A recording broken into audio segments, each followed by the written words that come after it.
Good morning, good afternoon, good evening, folks. Michael Zuber, one rental at a time, back with a good friend of the channel, Mr. Millennial Mike. How you doing, sir?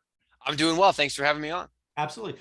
So we talk about real estate, getting started, all of that. We just talked about the metaverse, talked about NFTs. What I thought we should do is maybe step back and talk about money. Does that sound like a good idea? I like it.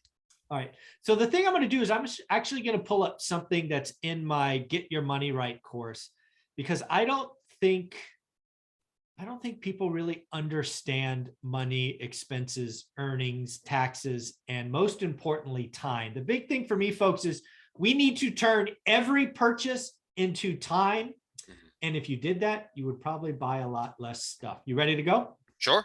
Awesome. So let me bring up a spreadsheet right from the course. Let me see if I do this right. Yep, look at that.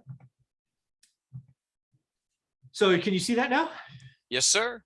Awesome. So what we're going to do here is basically what I'm trying to position here, and I want to see how it works, is we are going to set fictitious millennial Mike up, right? Perfect. We're gonna make up some. We'll make up one of your buddies. We'll talk about them as far as earnings and the like, and then we're going to have some what if scenarios, and we're going to see what something really costs, because again, a lot of people think it's $500 in this example, but what I want them to think is 16.1 hours.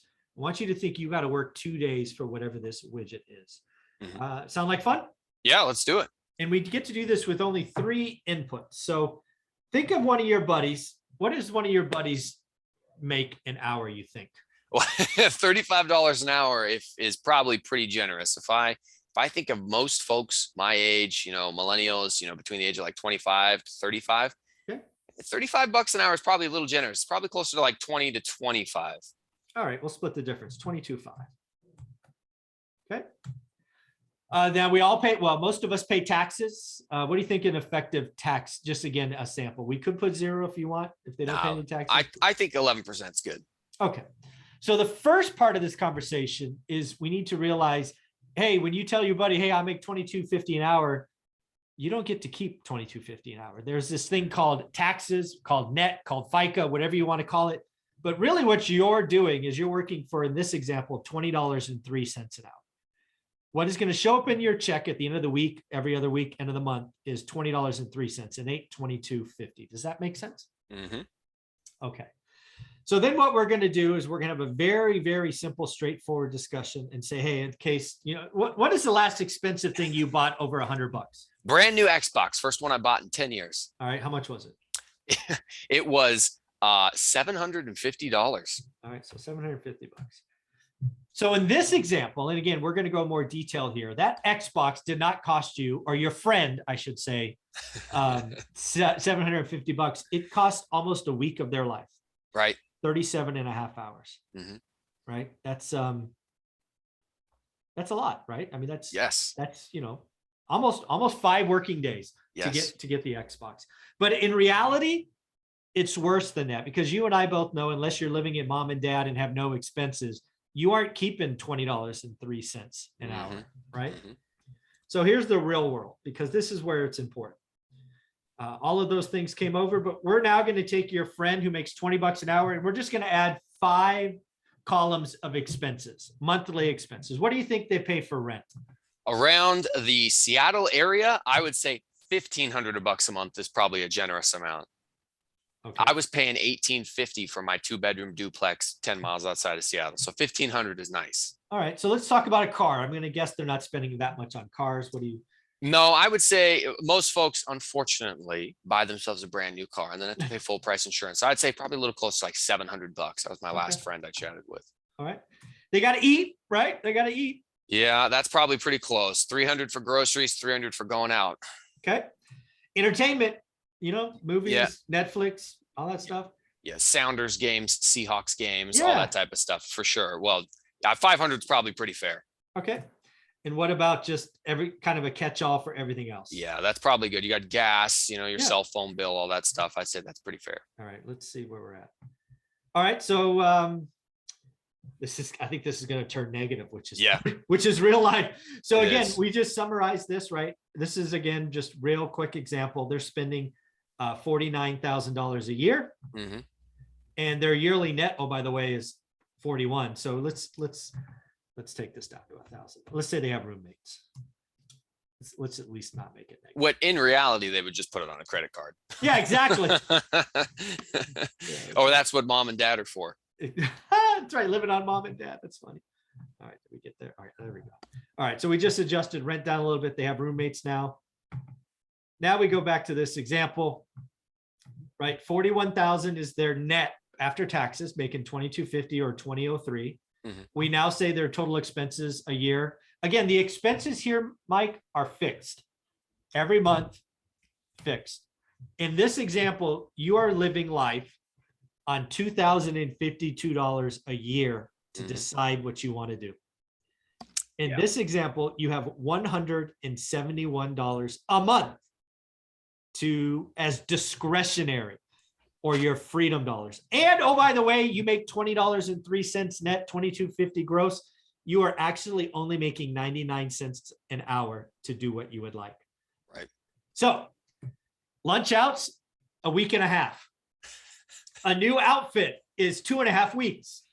A new phone is half a year. A vacation is more than a full year. And a new car is, don't even think about it. It's like, what is that like? Jesus, that's like 17 years, 18 years. You know what they call this, right, Mike? You know what this is called? The rat race? I don't know. This is called the American dream. Woohoo! I make 99 cents an hour, man. I'm a baller. Yes. Yes. And this is what millions and millions of people across our country consider good living or the norm every single day. Yeah. This is what because again, lots of people tell me how much they make. I'm like, not interested. Then they tell me, maybe they know taxes, but then they don't know this stuff, the real world, right? The only thing that matters, in my opinion, is what is left over at the end of the month. So take out all your fixed cost, and this is all in Get Your Money Right and all of that, because what we're really talking about in this Porridge Saps example is $2,000. You work, I don't know, 52 weeks a year, and you got $2,052 to play with. Everything else is spent. That is not fun. This is why you do real estate. This is why you look for passive income. This is why you live below your means.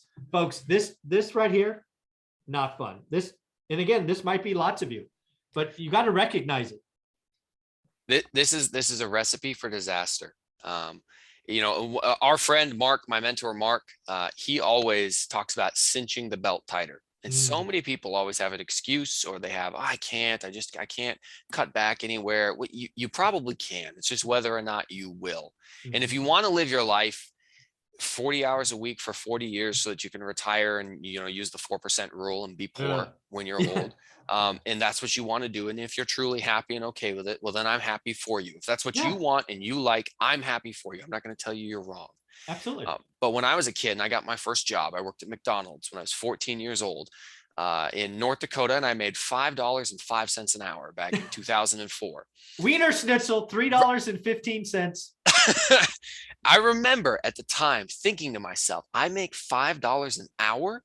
That's a whole Little Caesars hot and ready pizza every single hour. I was a very hungry kid. And so I remember thinking, okay, if I work 20 hours, I can buy 20 Little Caesars pizzas. I won't be hungry all month. I also grew up very poor. And so I started thinking in context of how many hours I have to work to buy something I need a very long time ago. And it's a very bleak outlook when you really realize, of course, I didn't know what taxes were at that point until I got my first paycheck. Who's this FICA guy? I know, what in the world is this? So anyways, I began to learn. But then that's when you realize, when you actually start to think about it, you go, holy smokes, I'm going to work half my paycheck just to eat. And then you go full time, you get some raises, but so much of your work is dedicated just to covering the base bills. Another way to look at this is, the first 25 days of the month, just cover all your bills. It's not until that last 1 or 2 days that you actually made some money for you. Exactly. Yeah. You are. Yeah, that is a big deal, right? You're working 28 days and you have 2 days to enjoy life. That's not good.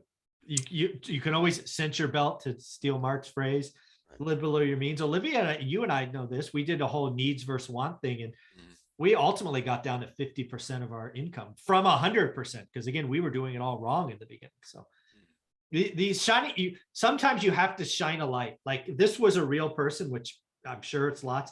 The fact that you're living on, like you work, every hour you work, you make 99 cents that you can enjoy. It's depressing. Yeah, but maybe the first step is identification. And then maybe you could go back and go, you know what? Maybe I should have an extra roommate. So in our example, instead of 1,000, maybe you should be like Spencer Cornelia or Todd Baldwin and have 4 or 5 roommates, get that down to 300. Right. So you can income snowball and house hack like you have. And Agreed. There's ways out of this, but damn, 99 cents an hour that does not sound like fun. I don't want people to get the wrong idea and the negative, to take the takeaway from this to be 100% negative. Oh, it's not supposed to be. Yeah. You know, it is possible to turn it around. It's actually not that hard. Like you said, you do have to identify it, and then you got to figure out what to do from there. Well, I can't cinch the belt back. All my costs are fixed. It's not true. As you mentioned, house hacking, major benefit. I own a duplex, rent out one side, and then have roommates on the other side. Brought my living expense so far down, and that was the first big chunk of money I was ever able to start saving, which then allowed me to buy more rentals and more rentals to where I'm at now with 6 different rental properties. And as you buy more, each one of them cash flows and adds to your ability to buy more faster, and you end up with the income snowball. I mean, Anna Kelly, right? Somebody who's been an expert on my channel for a long time. She was living the good life in Texas, big house, couple of kids. Rat race got her. And she's like, I want out. So what did she do? First of all, she sold the big house. She moved in with in-laws, not fun.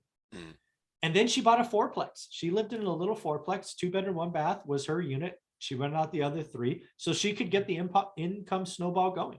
You can do it. You may not want to. You may think it's a step backwards. Your choices. We all have choices. Right. You either need to spend less or make more. And all the studies show that the best way to make more money is actually to quit your job and go somewhere else. You're very unlikely to get much of a raise at your current job, but you go somewhere else, you're much more likely to get more money, that 20 to 30% bump. I worked my way up from 18 years old to 25 through the construction industry, became a general manager of my own little franchise. We did kitchen remodeling. But I was really maxed out at about $60,000 a year, unless I was going to do more sales. You have unlimited potential with sales. And I said to myself, you know what? I want to do something that not only feels better and I feel like I'm contributing more to society, but where I have more income potential. And so I actually took a pay cut to become a cadet, to become a police officer. And I could have been fired at many different times. You know, if you're not a good enough driver, if you can't pass the legal courses, it's pretty hard. You know, there's stuff that they'll do. All right, sorry, you're not up to par. You're out of here. But now I've exceeded my original income potential. So while I was simultaneously cutting back on expenses with house hacking, I was getting a better job and moving up the pay scale there. And then the difference is 100% saved, invested into real estate. And very soon I'm going to get to where you're at. I mean, not that soon, maybe like 20 years, but like one day I'll maybe retire from the rat race myself. There's no question in my mind that you will be there. It will be a lot sooner than you expect as well. So do me a favor. Where can people find your amazing YouTube channel? On Instagram or on YouTube, just type in Millennial Mike or in Michael Zuber's course. He has a out-of-state real estate investing section, and almost all my properties are out of state. So I have contributed to that.